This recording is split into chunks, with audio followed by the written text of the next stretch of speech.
جمعۃ المبارک کا دن ہے، اور آقا دو جہاں صلی اللہ تعالیٰ علیہ وسلم فرماتے ہیں کہ شب جمعہ یعنی جمعرات والے دن رات کو اللہ تبارک و تعالیٰ آسمان سے فرشتوں کا نزول فرماتا ہے، جن کے ہاتھوں میں سونے کے وقت اور چاندی کے سونے کے قلم اور چاندی کے وقت ہوتے ہیں۔ وہ آ کر جمعہ کا پورا دن جو ہے، شب جمعہ اور پورا جمعہ کا دن، جو پوری وہ زمین پر چکر لگاتے ہیں، دیکھتے ہیں جہاں پر حلقہ ذکر ہوتا ہے وہاں پر بیٹھ جاتے ہیں، وہاں بیٹھ جاتے ہیں، ذکر میں شامل ہوتے ہیں، درود کی مجلس ہے وہاں پر بیٹھ جاتے ہیں، شامل ہوتے ہیں۔ پھر کچھ فرشتے ہوتے ہیں جن کی ڈیوٹیز جو ہے وہ مسجد کے دروازے پر لگی ہوتی ہیں، وہ پہلے آنے والے کا نام لکھتے ہیں، فلاں شخص آیا ہے، اسے اونٹ کی قربانی، بھینس کی قربانی، گائے کی قربانی، حتیٰ کہ پھر جو ہے انڈا بھی صدقہ کرنے کا جو ہے وہ اجر و ثواب ملتا ہے۔ جب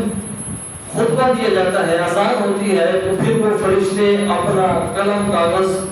جو ہے وہ فولڈ کر کے پھر مسجد میں آ کر بیٹھ جاتے ہیں جماعتوں کے درمیان، اور ہم ماشاءاللہ آتے ہی اس وقت ہیں جب فرشتے وہ تحریر والا کام ختم کر دیتے ہیں، اور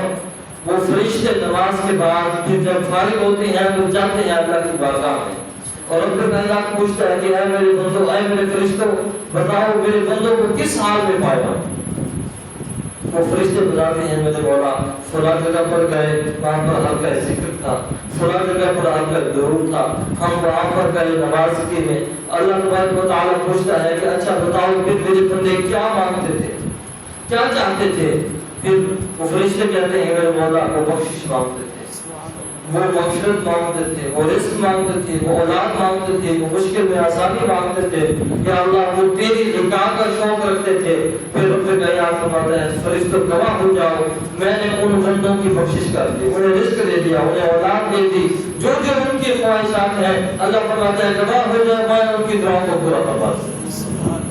جمعۃ المبارک کا دن جو ہے اتنا بابرکت دن ہوتا ہے، اور صحابہ کرام اس دن کو عید کے طور پر مناتے تھے۔ یہ حضور کے حدیث میں واقع کیا ہے کہ جمعہ کا جو دن ہے وہ عید کا دن ہوتا ہے، اور صحابہ کرام اس دن کو خصوصیت کے ساتھ عبادت کے لیے وقف کرتے تھے۔ جو حضرت عمر کا آپ حضرات کے سامنے پڑھی